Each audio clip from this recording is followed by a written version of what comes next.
Welcome to NNPA and Black Press USA. I'm your host, Taylor Thomas. We're talking about keeping you connected to your community. We have two very special guests tonight that are doing just that in their day-to-day lives. First, my guest here, her name is Lisa Fager, and she is the executive director for the nonprofit Mount Zion Female Union Historic Memorial Park Incorporated. Welcome to the show, Lisa. Thank you. That was a mouthful. And we just call ourselves the Foundation for short. And of course, you can find more at Black Georgetown, can't talk, at Black Georgetown on every social media platform. Now, you're the first executive director, am I correct? Yes. They were established in 2005 to oversee the oldest Black cemeteries in Washington, D.C., located in Georgetown. So in 2005, since 2019, they were board run. And so I'm their first executive director. Now, you actually started your career in the record industry, Capitol Records, right? Yes. So I'm very familiar with the music and television industry. And how did you segue from that? Because I think you did with Hip Hop Records organization, Hip Hop Caucus. How did you transition to doing what you're now doing now, which is, really a big deal? Well, really, there wasn't there was a transition in between there. First, it was the entertainment industry, records and TV, and in the middle is the civil rights community. And so I've done a lot of consulting with civil rights and doing social marketing. And so this was kind of a natural transition where preserving, as I call myself, a non-traditional preservationist, where I've been very involved with Black civil rights for the last 20 years. And this really kind of glided pretty easily into that because it's really about history. Mm-hmm. And so you're, as the executive director of the foundation, what's your mission? What do you have to do? What are you responsible for? So my mission, really plain and simple, is I'm responsible for the preservation and commemoration of the sacred space. It is two cemeteries with two different histories, but they're both primarily African-American cemeteries. They're the oldest in Washington, D.C., and people have been really struggling to save them for many, many years. And I'm hoping to turn the tide on the struggle. Now, I know there's some congressional legislation around this. At hand, what is the issue? Is it not enough money to keep it there? Is it people that don't even know it's there? What's the issue? Well, the legislation and our issues, they can be two different things. But in general, African-American historic cemeteries, particularly those predating or around the Civil War, are really, quote unquote, popping up nowadays. I mean, in the last 5 years, you probably heard of so many being found. Sometimes they're under parking lots or other things, or they were in the middle of fields.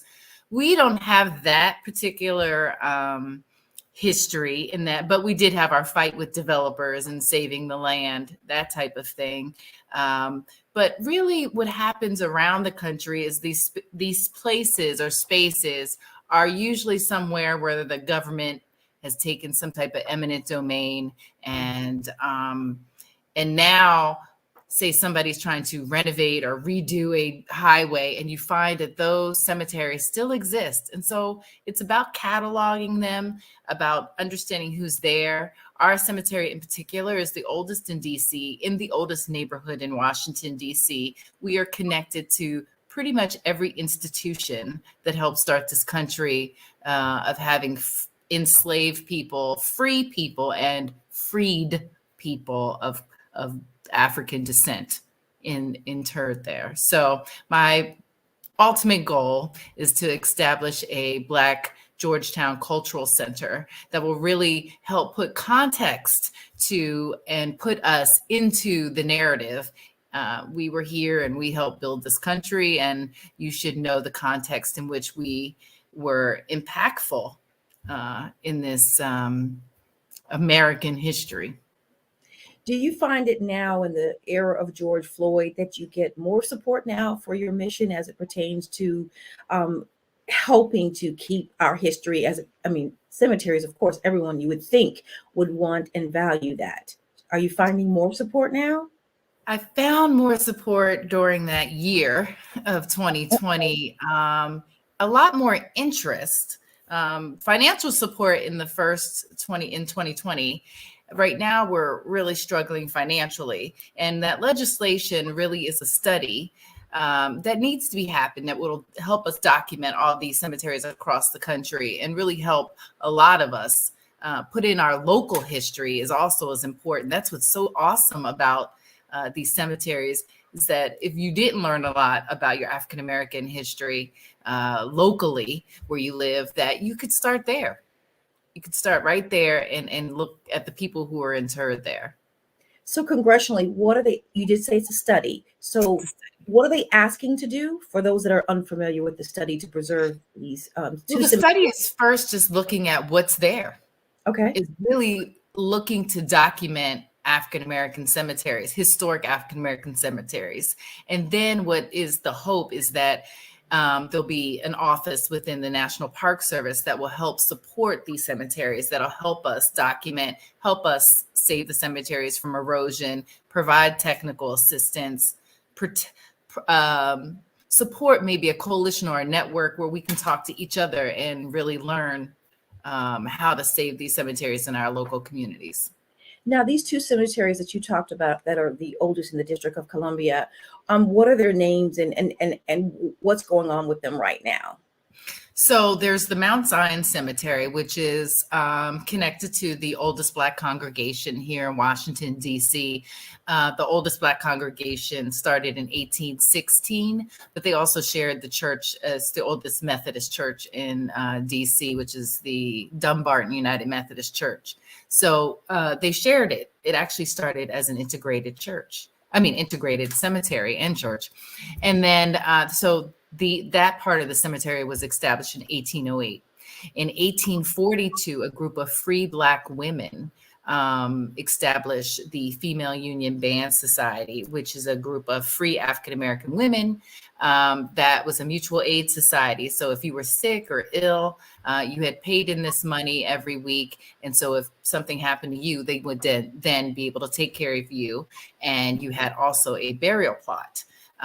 And free Black people really had to worry about where to be buried, because if you were enslaved, you were going to be buried where they put you. But if you were free, there were no services to help you. And so really, Black folks band together, which is why it's the Female Union Band Society, not instruments, but more of like banding together like a union, like today, like if you would, talk about the unions, like SEIU or something like that. And what do you need from lawmakers? And then we'll talk about what what we could do as far as citizens of America. So what do lawmakers need to do to get this protection, at least for the two churches you're talking about in the District of Columbia? Cemeteries. Yes. So because we're in the District of Columbia and we're not a 51st state, which would really help, because people like Maryland and Virginia they've actually introduced their own state laws. They're not waiting for a federal law to help them. And so they've instituted local laws. And I want to say a few states, maybe at least 15, have their own laws where they're talking about taking down Confederate statues and also taking that money to help support African-American historic cemeteries. And so a lot of people are doing a lot of things. Here in the District of Columbia, we haven't yet had anything that specifically would address that. And so what we're really looking for I'm looking for some financial assistance. It's a daily job to take care of this land and then educate the community and really help our ancestors rest in peace.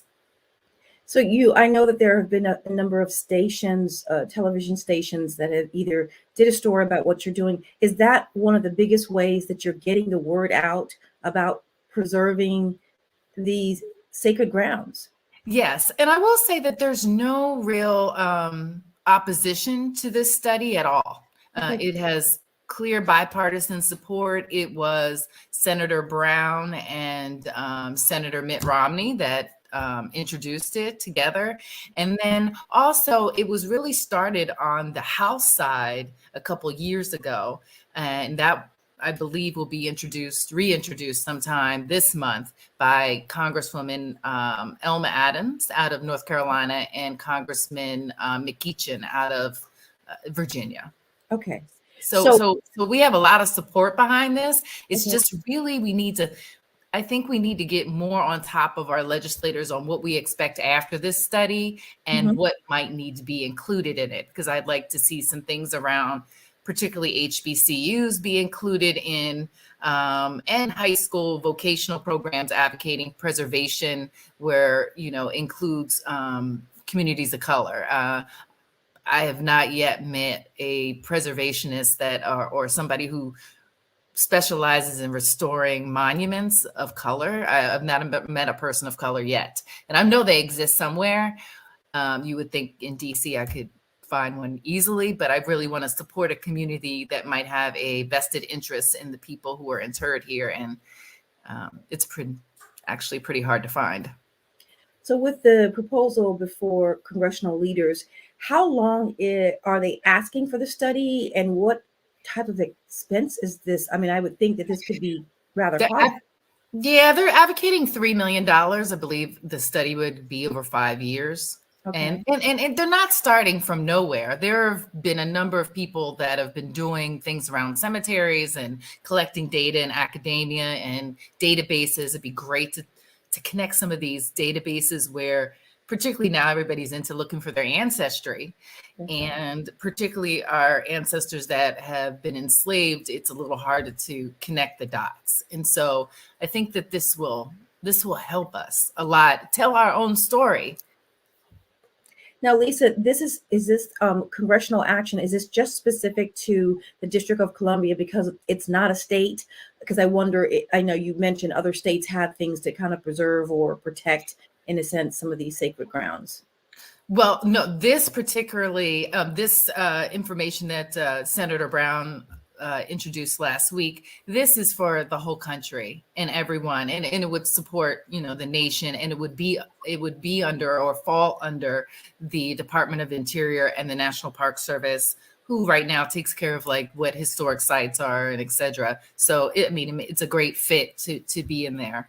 So it would cover everyone, but there are extra things that states have been doing to make sure that African American cemeteries get the funding and resources that they need. We just haven't had anything specific to that in Washington. So if this congressional legislation moves forward, Lisa, what will you be able to do if this, they get the thumbs up? Well, I'm not quite sure what I'll be able to do, but I hope that it will, I think that it will support, particularly, hopefully find additional resources where we're suffering from erosion, lack of, city addressing stormwater management issues. I mean, we're almost 215 years old. It's been a problem for a long time. So, hopefully it'll help us in time. We don't have a lot of time. Erosion is really doing its job, and we know less than 10 inches, you will start hitting something in our cemetery, whether it be bodies or a vault underneath the ground. Something's there. We've had enough remote sensing to know that we've lost enough ground. So hopefully this study will help us save cemeteries, and hopefully they can help us figure out how we can stop the erosion and make sure the monuments that have had no care at all and have survived over 200 years will still be there another 200 years. Pretty impressive when you think 200 plus years and there's still resemblance of artifacts and things that you can see and be able to honor. So the producer's going to pull up a couple of images. You sent us some pictures, and I want you to tell us what we're looking at once he brings up these images. Well, let me tell you, that guy right there, that is like my right-hand man. His name, and he's got his hand out hilariously, but his name is Patrick Tisdale, and he has been working with me since 2019 as a volunteer. He's a resident. He's a retired chief technology officer. So he's been so helpful with ground maintenance and actually putting together our volunteer program. He's always with me. Now, Lisa, where are you? I see it. You're obviously at a cemetery. So where are you Oh, yeah, there? we're at the cemetery, and we're actually on the Female Union Band Society Cemetery. We're getting ready. The DC Colonial Dames of America, who has their headquarters next to us, have been very supportive, and that was one of the days that they had a fundraiser for us where they raised money by selling wreaths, and we set them on the graves. So I see structures behind you. Okay, I see structures behind you. Those are actual from 200 years back or between Yeah. then. And yes, and those, yeah, though, I mean, I don't know the actual date of some of them, but I know this is the Female Union Band Society. That's the Logan Monument behind you. And what you'll find in the cemetery are names that are very, very similar, or you'll find at Mount Vernon and other, founding fathers, plantations. So there's a lot of research to be done, but it's fascinating finding all these new stories. I mean, there's so many. I don't I want to can overwhelm imagine. you, but you let me know when you're I can ready. just imagine. So how about this one? Oh, Yes, this is the Lee family. And so you see those links, yes. 3 links at the top. That Yes. means he belonged to the Oddfellows organization, which is very similar to the Prince Hall Masons, and were very popular at the same time. And you'll also go around the cemetery, also see a lot of the original Prince Hall Masons. The first lodge in the district was in Georgetown for both of those organizations. That just gives me chills. I mean, wow. Okay, so this is a gathering. Yes, this is the DC Colonial Dames gathering where we laid wreaths. So they bought wreaths and they also donated wreaths for the fundraiser. And so people came out, I gave tours, told them who was in the cemetery. And just recently we connected some dots. The home beside us, I said, is the headquarters for the DC Dames, but it also is a colonial museum home. And they only interpret the first 15 years of the house from 1799 to 1804 or 1814. And then they skip to 1928. And so there's a lot of information that has been skipped. So I've been begging them to look beyond their interpretive years to see if we can make any connections, because they did have enslaved people in the home. And so we finally made our connection, and it's a woman named Gracie Duckett. And actually the photo you had shown with me and Patrick, she's a small marker. She actually has a marker at the cemetery, and she was enslaved 70 years at that house. And when she was freed, because her master died, who was related to the Rittenhouse family out of Philadelphia, she left her a stipend so that she would receive every year. And she moved 2 blocks around the corner to her daughter and son-in-law's house. So, and she had 12 whole years of freedom. It just kind of like gets you like 70 years. Like, yes, you heard me just say that. I said 70 years. You have people right now that not even working that and being paid. So I just cannot fathom 70 years of being enslaved and not being able to think or do for yourself freely. I have let me go back while you said that. I need people to understand. So urban slavery was a bit different than other slavery that you would find on rural plantations. And the people that I'm finding here and in other urban environments where they were enslaved, you'll find 2 enslaved people enslaved by 2 different people living together in a home. So so it's a little different. It's kind of like, as long as you pay me my money, you could do what you want, because there's a lot of rules for the free and the enslaved. But one of them was you could read and write. There was no law against reading and writing for enslaved people ever in Washington, D.C. And so it's not like every enslaved person read and write, but it was not illegal. And you found that there were a lot of literate enslaved people. And in some cases, there was the slave master who was illiterate and the enslaved that was. Very interesting. Yes. Very interesting. And I'm glad that you're sharing this story. And this is why we're so glad to have Lisa Fager here. She is the executive director, the first executive director for the nonprofit Mount Zion Female Union Historic Memorial Park Incorporated, and they go for short by the foundation. But of course, you can get more information by going to @Black Georgetown. Let's go to a couple more pictures, and I want to talk to you about your foundation. Yes. And so this is us again doing the tour. And what's interesting is I was telling this story about how Mount Zion came to be Mount Zion, because originally it was the old Methodist burying ground. And like I said, it was integrated. Well, what happened in 1849, there's a third cemetery that opens up actually adjacent to the Female Union Band Society. And that's 22-acre Oak Hill Cemetery, opened by Confederate sympathizer William Corcoran. When that happened, the people, the white people at this at the church or at the cemetery decided to disinter, dig up their family members and reinter them in white-only cemeteries around DC. And many of them went over to the Oak Hill Cemetery, just 100 feet away. So I have to point something out that I saw in that picture and in the picture before. They are, from what I'm seeing just in the picture, looks like 95% white. Well, yeah, because that was the fundraiser. So Okay. there's another picture of President's Day. I'm not sure if I sent those, but you might have seen those on social media, where it's very diverse. And matter of fact, I was so excited for President's Day because there were actually teenagers and 20-year-olds in groups without parents. That is exciting. Yeah, so I was excited. Yeah, that's important.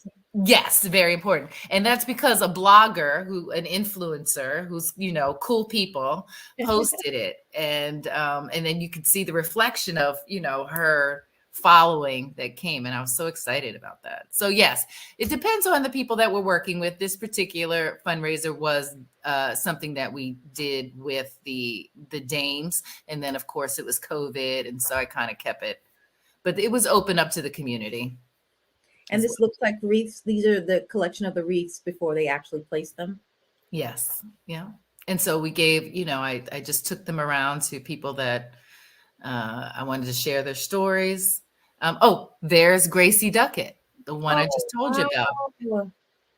And then her son-in-law was Lewis Cartwright, who you see right beside her. And you see the 3 chains that means he was an odd fellow. I'm intrigued by this. It's really. And then you'll see in this picture, the guy with I guess it looks like a purple hat. I think it's red, but that's Neville Waters III, and he's a 6th generation Black Georgetown person who lives 2 doors down from where his great grandfather lived. And he lives in the house that he grew up in with his grandfather and father and mother. And the house is almost 100 years old. Oh my goodness. Now, Lisa, most people know that I did not grow up in the US. I grew up abroad. My mom's English and my dad's American. But one thing that when I came here, maybe as a teenager, it wasn't until I was an adult that I found out the rich history that African Americans had in Georgetown. In fact, that was home, correct? That was home for African Americans. I mean, well, yeah, because it was the first. You think about it, it was the first neighborhood, really, in the federal city here, but also knowing that by 1830, 2/3 of African Americans in Georgetown were free Blacks. So 1830. So kind of like you have to learn and unlearn. It's because you get caught up just like people now with Juneteenth and not understanding what is so important here. even before Juneteenth, was the Emancipation Compensation Act here in Washington, D.C., that freed African Americans in 1862. And so that this year is our 160th anniversary or observation of emancipation. So much to learn. There's so much to learn. And in talking to you, how can we learn more about your cause and how we could support for those who want to support? Well, you can always donate, but also volunteering. We have a number of projects that you can do from your house. So you don't have to be here in DC. And we do know that people love to get out, particularly city folks. So we have things that you can do on site. And our volunteering, we have a spectrum of things you can do. You can come and do things at the cemetery with us or on your own once we give you, train you. So there's that option. And then also I'm trying to work a lot with the schools. And yes, I'm gonna ask that. Great projects with the schools. Just did one on Monday with the whole 8th grade of Francis Middle School in Foggy Bottom, DC. And so that was pretty amazing. And that we're also, what I did, like I said, there's so much to tell about these properties. It was also served as part of the Underground Railroad. And so knowing that there's also a holding vault on the property that you can walk in if you'd like. And this has been known to where people used to hide and churches would leave clothes and food there. Mm-hmm. And so now that we have a caretaker's cottage where we took all our tools out of the vault, I want to go around the vault and look for, because they were handmade bricks by the enslaved. And so you can see on some of them fingers. And so that it gives you chills when you come. I can imagine. You seem so passionate about this, and I'm so excited to have you on here. I think that your organization and this country is very fortunate to have people like you that care about preserving the history, especially for African Americans who they're not here, so they don't have a voice, and their families that I'm sure appreciate this as well. Again, anyone can go to @BlackGeorgetown to get more information, to connect with you, to volunteer. And as you said, Lisa, you can do it from the comfort of your home. So this is obviously streamed internationally and across the country. So there's no excuse now that everyone can do things on Zoom and virtually. This is a wonderful thing to do. And I am going to keep up with you because I want to know what happens with this in Congress, and then we need to come back and talk about it and see how the community can get involved in preserving these sacred grounds. Thank you so much. And also blackgeorgetown.com. blackgeorgetown.com. Listen, Lisa Fager, thank you so very much for joining me. All right, so we're talking about keeping you connected to the community. That is what we want to do. That is exactly what we're going to do today. We're going to switch gears now. And now I'd like to introduce to you Mr. John Carr. Good evening. How are you today, Taylor? John, I am doing good and excited to have you on the program. So, John, you are currently a member of the Sheriff's Office in Prince George's County, the nation's the wealthiest African American community in the country. Yes, that's correct. So I am a 20-year veteran of the Prince George's County Sheriff's Office. Currently, I am the assistant sheriff for our Bureau of Field Operations. Now, what does that? You said your second title. What exactly does that entail? So I am the bureau chief of our field operations, which consists of domestic violence, warrants, child support, fugitive, landlord, tenant, and civil. Now, this is a mistake that I think you and I talked about offline. You'll hear people say sheriff's department, and I said sheriff's office.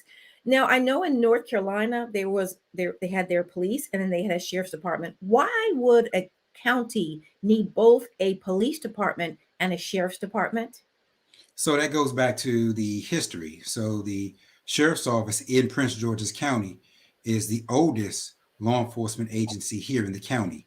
So the police department actually came from the sheriff's office. Okay. So the sheriff's office, of course, the sheriff is an elected official, but the sheriff's office is responsible for our court mandated. It is the law enforcement arm of the courts.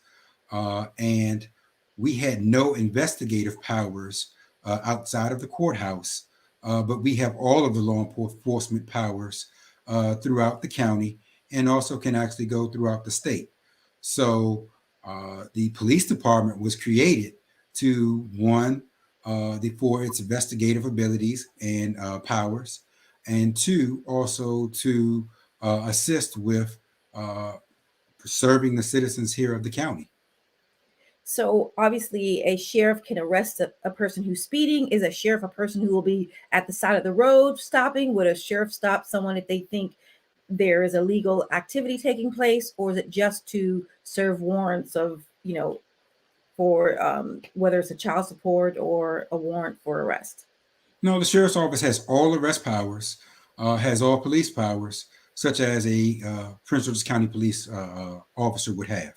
We go to the same academy, we get the same training. So the only separation is that we're a little bit more specialized. Again, we're an arm of the court, the law enforcement arm of the court, and therefore we basically focus on certain mandated functions from the state constitution. So that's where you get the warrants, that's where you get the evictions, that's where you get civil processing, in which we are responsible for. Now, when you go throughout the county, you see a lot of the states and other counties may only have a sheriff's office. So that is the separation that you have. Here in the metropolitan area, you'll see not only do we have the office of the sheriff, we also have the Prince George's County Police Department, but you have a lot of other municipal police agencies, such as Laurel Police Department, Greenbelt, Edmonston, Mount Rainier, Sea Pleasant. I can go on, but that is just the service that they provide for their citizens in their communities. Now, a lot has happened over the last 2 or 3 years publicly due to social media, especially with the murder of George Floyd. What are your thoughts about policing in America today? I think when we look at situations like George Floyd, and we look at Breonna Taylor, and we look at law enforcement as a whole, and you see the community's response to the actions of law enforcement officers, I think we need to regain, and when I say we, public safety as a whole, we need to regain that trust from our citizens. There are a lot of citizens that are in support of public safety, as they know we have a very tough job. But the citizens are asking us to do better and to make sure that when we do go to a scene, that we assist and we help people, and that we don't escalate the situation and make it worse. So when we go to the scene, you shouldn't have anybody passing away or dying from some of our actions if it was not, forced upon us, or the officer acting in one, self-defense, or even for saving another life. So the citizens are asking us to do our jobs better, and to be better, and to be accountable, and to be transparent. And I think that is, from a law enforcement perspective, what we need to do. And that's actually developing, recruiting individuals from our communities, and getting people more involved in our agencies. John, obviously you're clearly an African-American male, but before you were in law enforcement, did you ever have a situation with a police officer that mimics or is similar to what the stories we've heard for years now? Yes. So as you see, people would always say, "Hey, you look very young to be a colonel, or you look very young to be on the agency." But in my youth, I had run-ins with law enforcement, and was placed on the curve, or had the concerns and fears as we got pulled over for traffic. It wasn't until after I graduated college that I wind up, studying criminology, criminal justice. I have my bachelor's degree in that. But it wasn't until after I decided to join the office of the sheriff that I truly understood exactly what it means to be a public servant, what it truly meant to be a part of a public safety agency. And for the most part, 99.9% of the deputy sheriffs or police officers really want to do good in the community. It's the bad actors that we need to identify and address. It's the individuals that, aren't here to serve the community that we need to address. We also have to look again at our recruiting. you have to look and make sure that the community is well represented within your agency. Now, I did mention in the beginning of our interview that you are a member of the Sheriff's Office in Prince George's County, one of the most affluent African American communities in the country. What is the racial makeup of the Sheriff's Department? So the sheriff's office is predominantly African American, but we are diverse. So we're diverse between males and females. We're diverse between African Americans, Caucasians, Latinos. I would like to see us have a little bit more Latinos from the community to be a part of our agency, as you always will want people who are bilingual, people who can actually interact with everybody in your community. But we're very diverse in our agency, but we are predominantly African American. And I would say our percentage would probably be maybe 70 or so percent African American. Now, I don't want to make this seem like the police department or the sheriff's office has always been like this, because from my knowledge, this wasn't the case. The same issues of being pulled over and having majority non-African American law enforcement officials, whether it's the sheriff's department or the police departments. When did that shift take? How long has it been to where it is now? So I was hired under Sheriff Black, who happened to be the first African American sheriff, Prince George's County sheriff here in the county. Since then, we had Sheriff Mike Jackson, who is now currently a senator here in the state of Maryland, representing District 27. And our current sheriff, Sheriff High, Melvin High, who is our current sheriff and was the chief of police for Prince George's County Police Department before he came over and won his election and became sheriff. So as you can see, you're looking at only 3 African American sheriffs, two African American sheriffs before Sheriff High. So it tells you where the county has come from and exactly where we're going.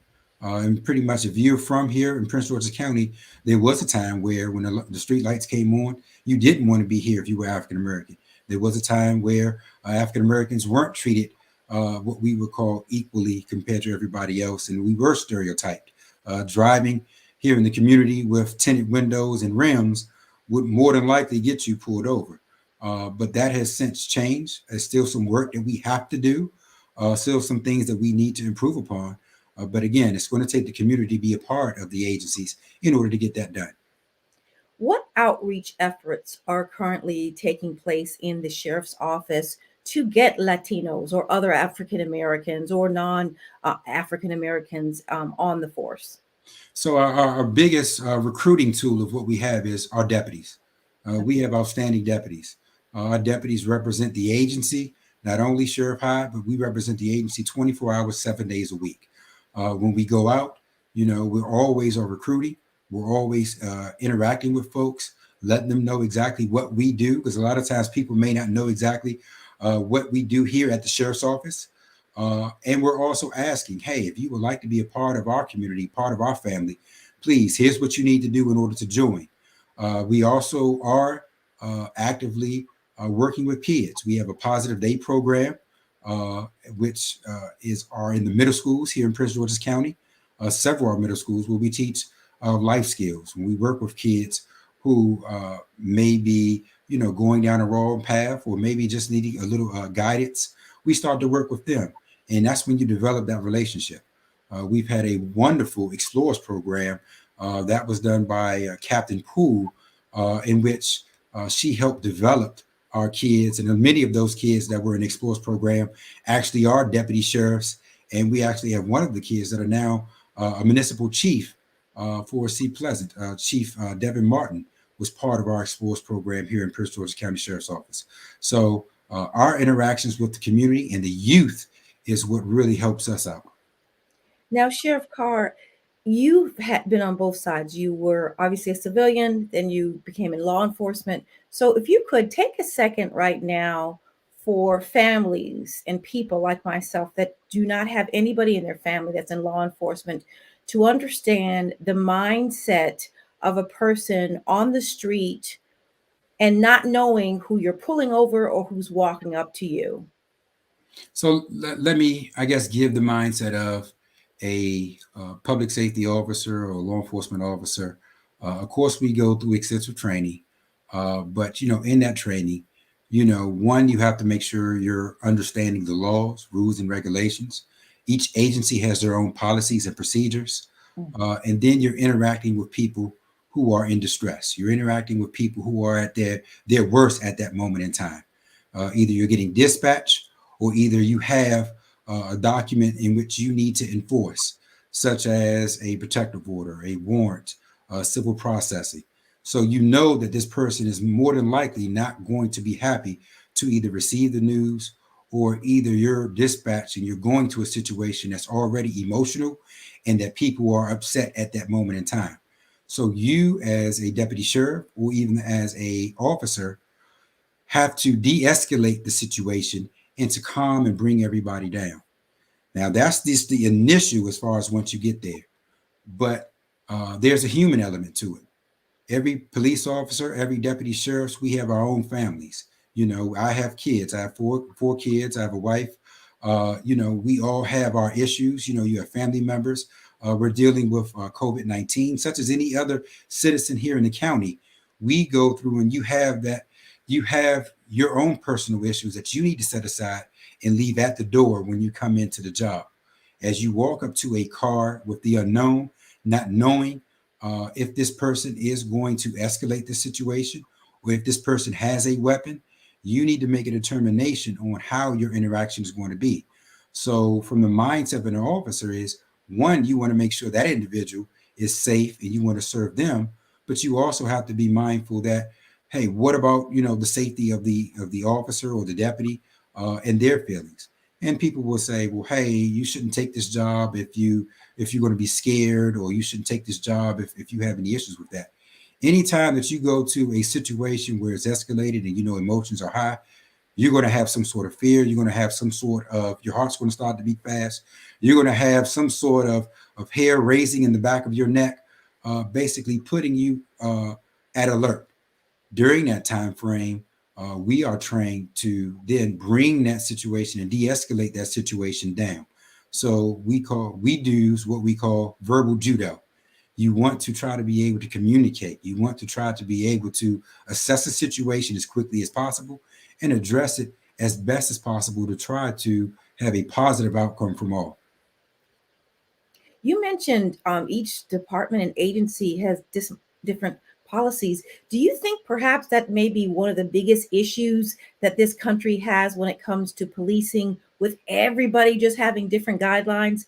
I mean, I'm not saying every policy is different, but just there's no general consensus. Like, do you have a mental health division where your officers are trained to deal with that? Because over the last 2 years, this has been front and center. I'm sure it's been around for years, but it became front and center with everyone being at home and dealing with it themselves.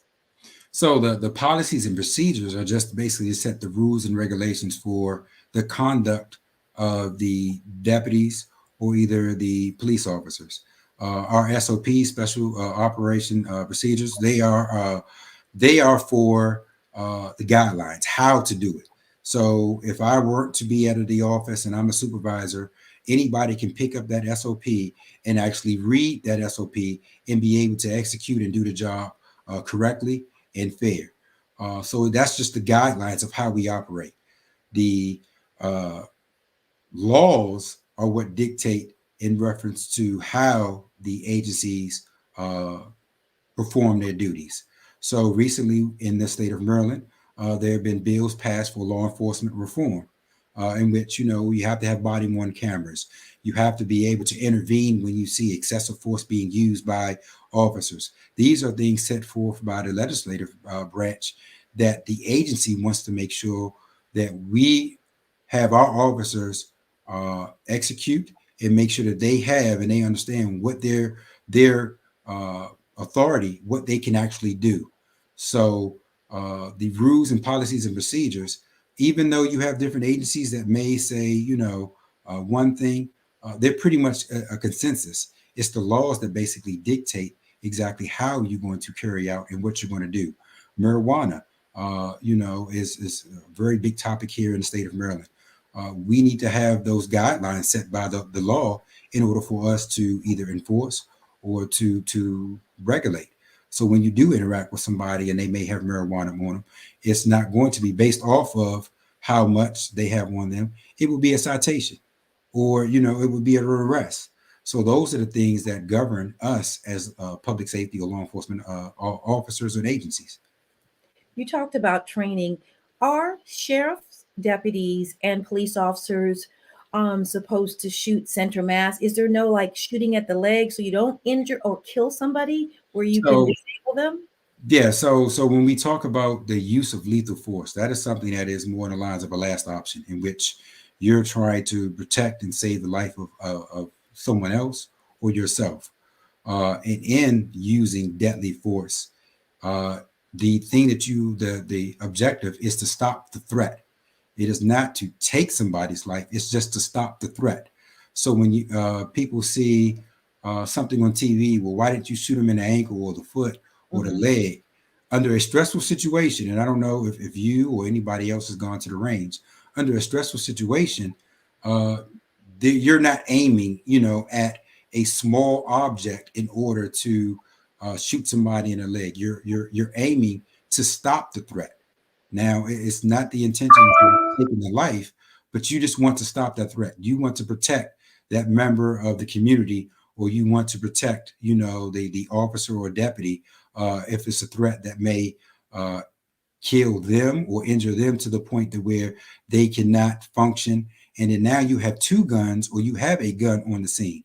And that's one thing that's always been trained, is that uh, there's always a gun on the scene, because a officer or deputy will have a firearm, and therefore if they are incapacitated, now that weapon is free, and that individual or a person may take that weapon and use it in a negative manner that may injure others.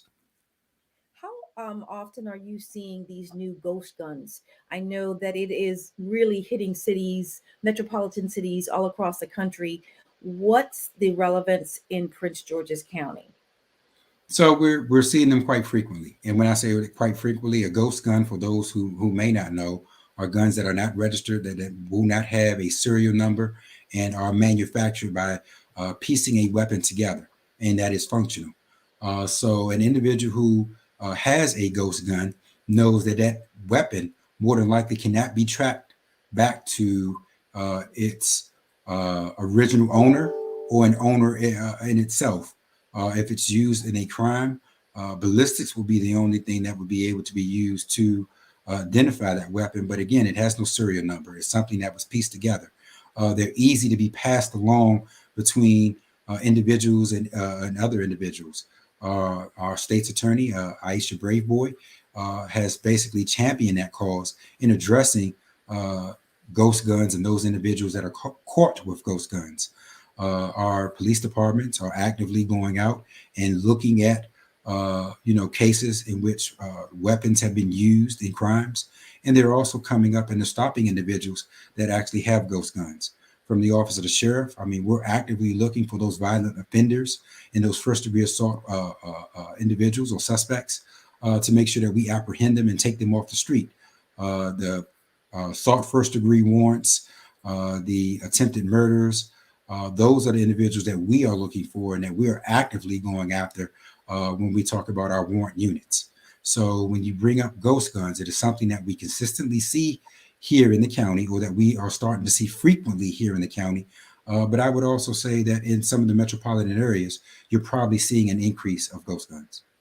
Now, when you talked about it being the colonel of the at the office of the sheriffs, you deal with one of the things, domestic violence, and I'm not sure how many people know, but Prince George's County has been dealing with domestic violence. I'm not sure how it equates exactly percentage wise to everywhere else, but it's something that the county has made a public statement of addressing and dealing with. What is your sheriff's office doing as it pertains to decreasing the numbers and helping victims? So the first thing that we have to do, and that we've been doing to eradicate domestic violence here in Prince George's County, is to make our citizens aware about what their rights are, what it is considered, what domestic violence looks like in a household or in our community, working with the faith-based communities, working with our Family Justice Center here in Upper Marlboro to try to get the message out, to try to interact with our citizens to let them know we have to pay attention to each other. We have to make sure that we're taking care of each other. During the COVID-19 pandemic, victims were locked down with their abusers. You know, the abusers financially had power over the victims, and victims felt like they had no other recourse just to stay in that abusive situation. During the COVID-19 pandemic, we saw spikes up to 2,000 peace and protective orders being issued a month here in Prince George's County. So what we've done is, again, work with our partners, try to educate our citizens, but we've also worked with our special victim advocates. So our special victim advocates are trained professionals that would assist victims of domestic violence, would go to court with them, would direct them or refer them to other resources, such as the Family Justice Center, and walk them through their situation as far as how to get over or how to deal with living or being a survivor of domestic violence. So that's one thing where we want to provide wraparound services, and we want to make sure that we're not only there in the beginning, but we want to be there at the end and make people whole again. What do you think or say for those who are big supporters of defund police? I would say I understand the frustration in reference to the service, but you never want to take away a service that is supposed to assist or help you. Be part of making that change. You know, be part of that organization. When I say be part of it, try to speak to the agencies. As a lieutenant colonel at the sheriff's office, I speak to any and everybody. I believe that I need to listen to the citizens to make sure that we are doing our jobs correctly. So if they see something or they're concerned about something as far as the deputy sheriff or something going on, then I need to make sure that I address those concerns. I need to make sure that we are part of that community and that we serve our community. So when we talk about defund the police, I believe that is more out of frustration as far as some of the history of dealing with law enforcement agencies. But what I would ask anybody who is saying defund the police, let's look at making a change. Be part of the change of that organization. Make that organization work for you as you are the taxpayers, as you require them to serve you. And we, as public safety, as law enforcement agents or officers and deputies, we serve our community. So hold us accountable for that. Make sure that we're transparent. Make sure that we're doing our jobs. Let us be part and let us serve you, but be part of that change. Have that conversation with us. Even though it may be tough, even though it may be frustrating, have that conversation with us so that we can make sure that we are doing the job right. Don't give up on us. John, what do you think are the 3 top or most important issues as it pertains to public safety, specifically, I will say, obviously, for Prince George's County? Currently, right now, I would say one, and I'm going to mix it up.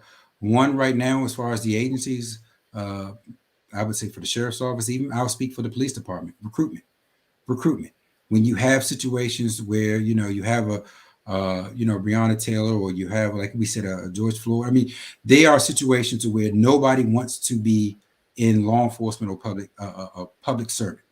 And then the ones who do want to be a part are frustrated in reference to our recruitment process. The fact that, hey, I applied, I have not heard anything, and it takes months before I may hear back or that I'm able to actually continue my process. We need to do a better job of processing the applications and getting people in and trying to work with people and keeping them abreast of what's going on. But recruitment from the community. I mean, we have wonderful institutions like Prince George's Community College here. We have Bowie State University. We have University of Maryland College Park, which I'm a graduate of here. We have Andrews Air Force Base. We have institutions in which we could pull from, and that these are individuals or people who are in the community, from the community. I think we really need to bring those people onto our agencies. That's the first thing, is recruitment. The training piece is something that, again, we can always train. It's always good to be professionals. It's always good to make sure you have the top training. The sheriff's office prides itself on having a CALIA certification.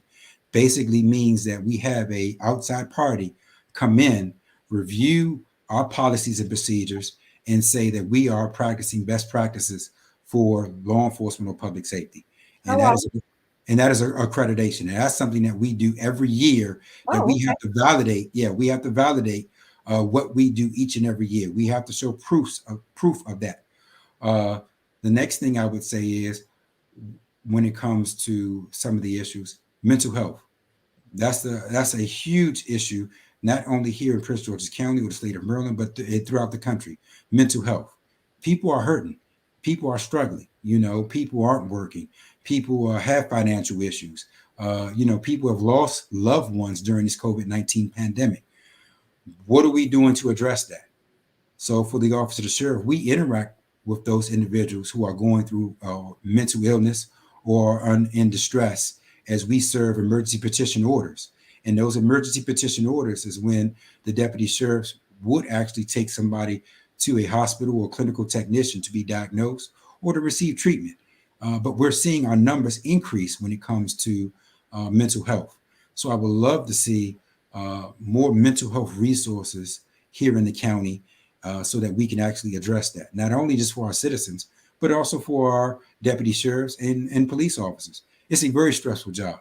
And again, like I said before, we're human just like everybody else, and we have our own issues.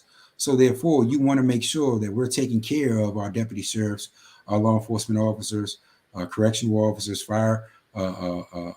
firefighters. We want to make sure that because they see people at their worst, somebody is actually watching out and taking care of them as well. So mental health is a huge issue. And that third point I would like to make, again, is domestic violence.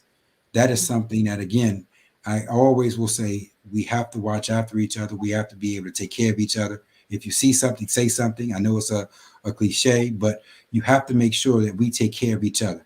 And there are a lot of people here that are hurting. And I think we have the resources here in the county. It's just a matter of people knowing the resources and us as servants of the community, making sure that we do our job to provide that service for them. And I know we only have about 2 minutes left, but you talked about recruitment. Is it true if you've ever been arrested, you can't be a police officer? I mean, real quickly, what do you have as far as requirements to become a police officer? So Are we there do have go ahead. I'm sorry. Are there age limits? I'm just not sure. Do you need a degree? So for the officer of the sheriff, no, you do not need a degree. You just need a high school diploma or GED. You need a valid driver's license in order for you to be a deputy sheriff. We can actually hire you if you are 20 years and 6 months, because you will go into the academy. You need to be 21 years of age before you graduate the academy. So those are the requirements, and we do not have an age limit.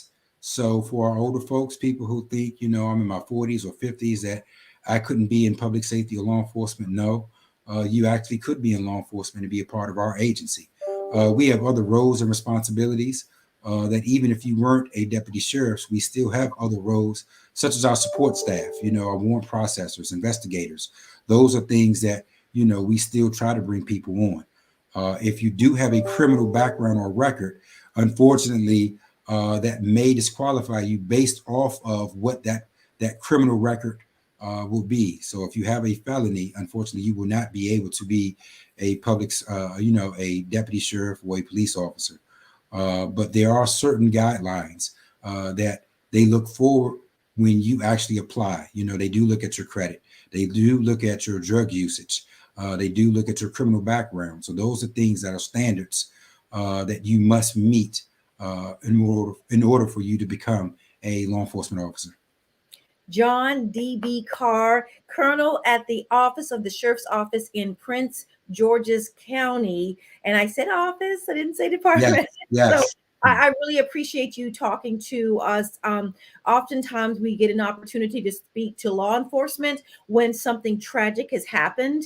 And it's good to be able to talk to police officers before something happens, so people can understand both sides. And it's really great to hear what you think about defund police. And I didn't get a chance to ask you about the no knock warrants, but we're gonna have to bring you back on the show again. And Please. maybe I've got like what 30 some seconds. Is that something that takes place in Prince George's County, no knock warrants?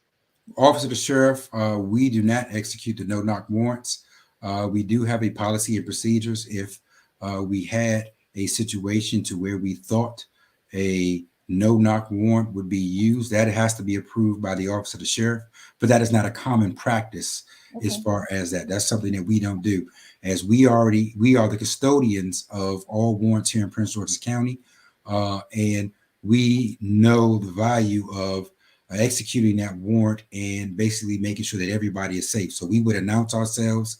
We take time. We don't rush into anybody's homes or kick in anybody's doors just to effect a warrant. No, that's not the case. John D.B. Carr, thank you so much for joining us tonight on Black Press USA and NNPA. We appreciate your information and insightful comments. Thank you. Thank you for having me. No problem. Well, that'll do it for tonight's edition. Until next week, everyone, God bless and goodbye.